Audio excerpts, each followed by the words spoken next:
Bonjour et bienvenue sur cette nouvelle vidéo. Aujourd'hui, on va s'intéresser à la situation dramatique à Gaza et plus particulièrement la situation des journalistes sur place qui essayent de continuer à informer et à faire leur travail, sachant que la presse étrangère est interdite d'accès de la zone. Donc, les seuls qui peuvent apporter des informations sont ceux sur place et donc qui vivent les mêmes conditions que tous les Gazaouis actuellement sur place. Si on en parle, c'est que notamment l'AFP, l'agence France Presse, donc, a fait un communiqué pour alerter sur la situation de ses propres collaborateurs, ceux avec qui ils travaillent sur place, et donc pour pousser un cri du cœur, un cri d'alerte sur les conditions qui se passent actuellement dans la bande de Gaza avec toute la situation avec Israël. Donc le communiqué de France, de l'agence France Presse, et plus particulièrement de la SDJ de France Presse, donc c'est la Société des journalistes de mémoire de France Presse. Donc la direction de l'AFP partage l'angoisse exprimée par la SDJ quant à la situation effroyable de ses collaborateurs dans la bande de Gaza. Depuis des mois, nous assistons, impuissants, à la détérioration dramatique de leurs conditions de vie. Leur situation est aujourd'hui intenable, malgré un courage, un engagement professionnel et une résilience exemplaires.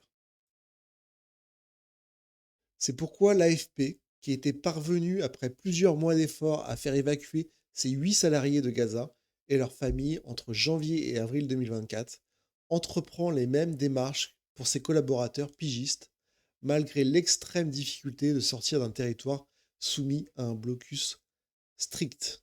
Donc l'AFP dit qu'elle a déjà évacué une partie de ses salariés dès avril 2024 et qu'elle lutte toujours pour faire sortir le reste de ses collaborateurs pour qu'ils survivent, pour qu'ils puissent porter le message qu'ils ont pu voir, qu'ils ont pu assister sur place et continuer à parler de la situation.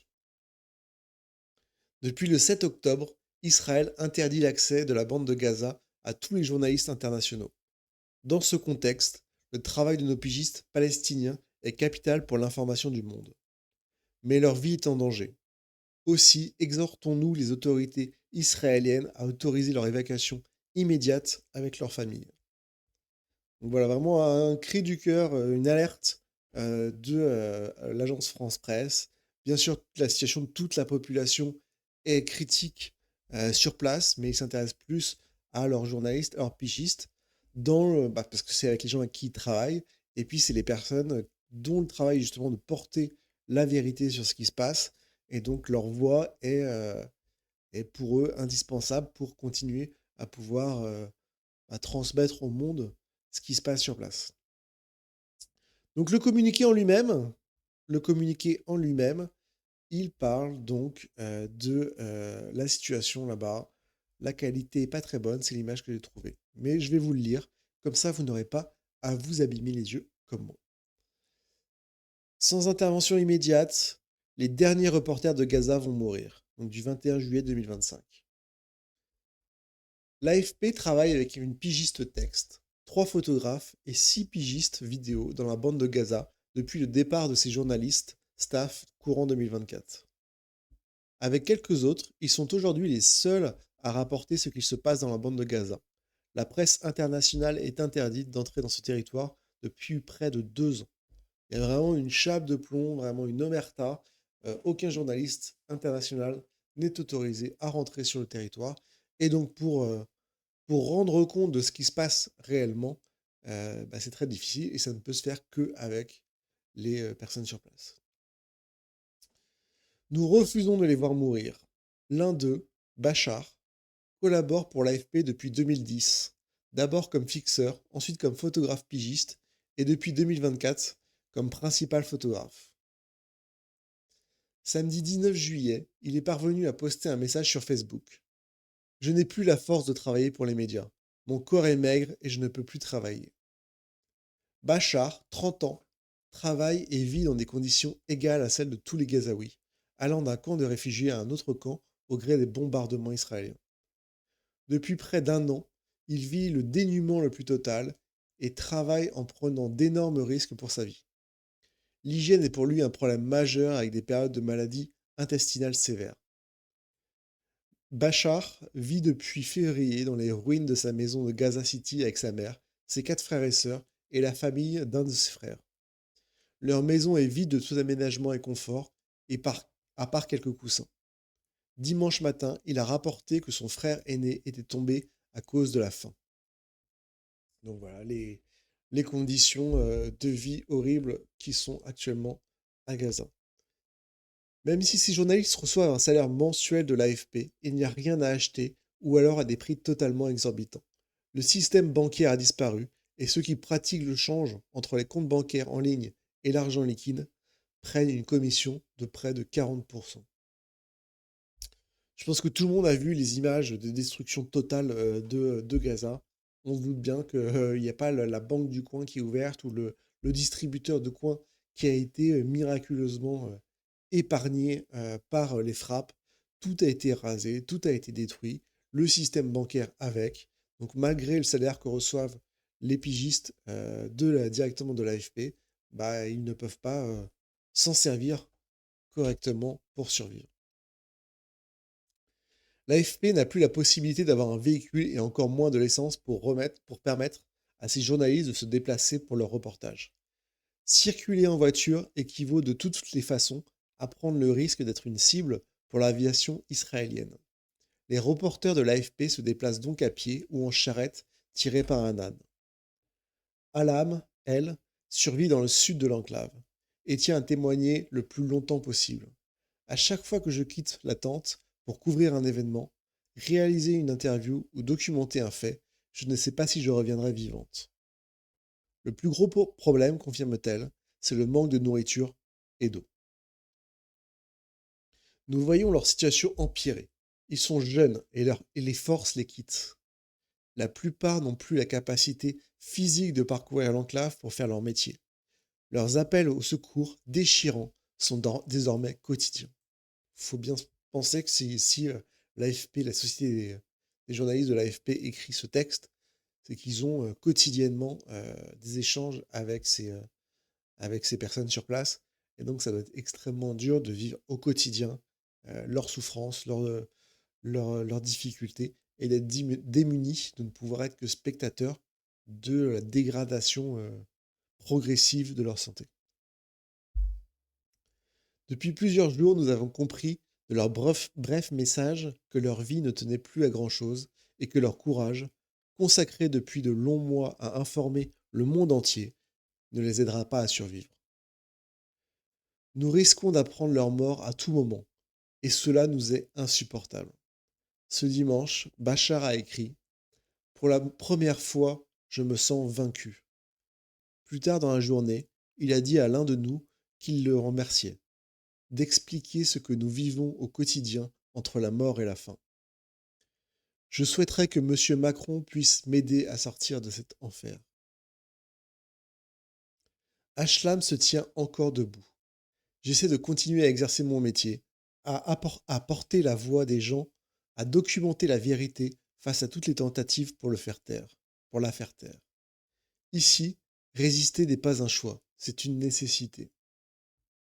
Depuis que l'AFP a été fondée en août 1944, nous avons perdu des journalistes dans des conflits. Nous avons eu des blessés et des prisonniers dans nos rangs. Mais aucun de nous n'a le souvenir d'avoir vu un collaborateur mourir de faim. Je ne sais pas si tout le monde se rend compte vraiment de la situation. Comme dit l'AFP, ils ont eu de nombreuses histoires de journalistes de guerre qui ont été tués, prisonniers, ou d'autres incidents sur les théâtres des conflits, mais ils n'ont jamais pu assister vraiment en direct, à petit feu, au fil des jours, à la détérioration de la santé d'un de leurs collaborateurs et le voir littéralement mourir de faim. Donc c'est ce qui explique vraiment le cri du cœur de l'agence France Presse, qui demande l'exfiltration de ces personnes pour leur survie et pour continuer à porter leur message, et l'ouverture vraiment des territoires aux journalistes internationaux qui puisse venir constater de la situation et vraiment rendre compte de la situation. La France demande également l'accès à l'enclave pour la presse pour montrer ce qui se passe. Donc le ministre français, le chef de la diplomatie française, Jean-Noël Barrot, a réclamé ce mardi 22 juillet que la presse puisse accéder à la bande de Gaza afin de montrer ce qu'il se passe. La France demande que la presse libre et indépendante puisse accéder à Gaza pour montrer ce qu'il se passe dans le territoire en danger de famine après 21 mois de guerre, a déclaré ce mardi 22 juillet le ministre français des Affaires étrangères, Jean-Noël Barrot.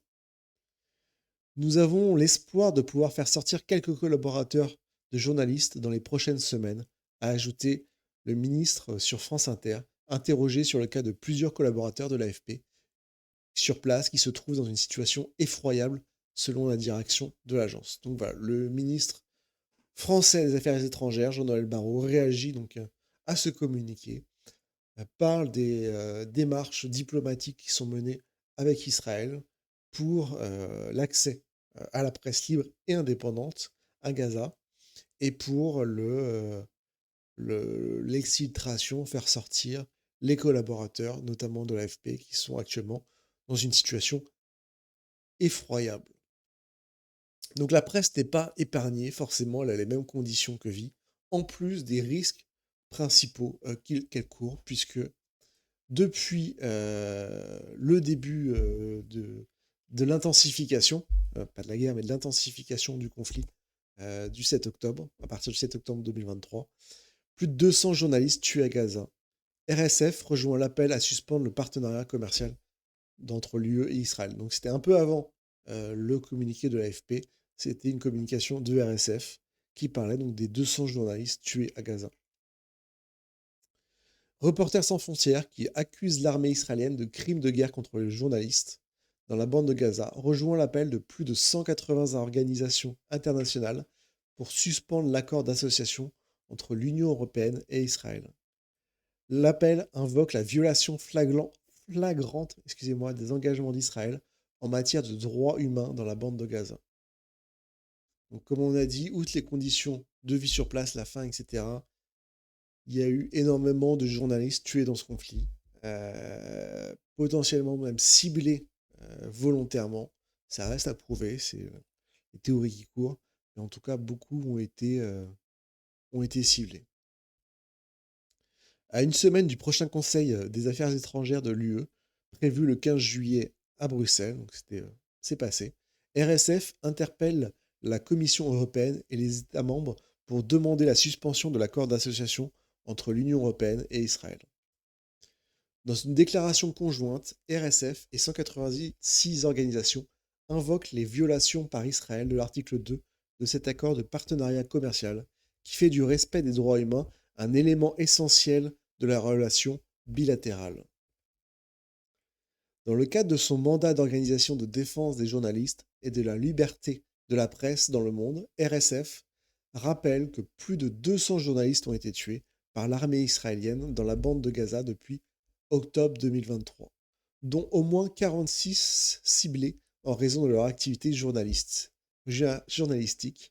ainsi qu'au Liban où 3 reporters ont été tués par des bombardements israéliens. Donc le journalisme vraiment paye également un très lourd tribut dans cette crise.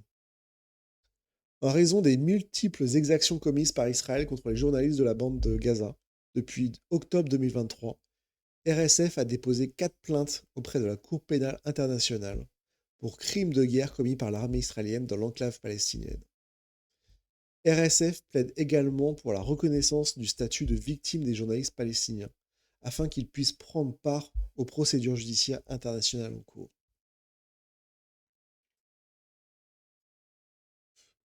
Je vais m'écarter un petit peu.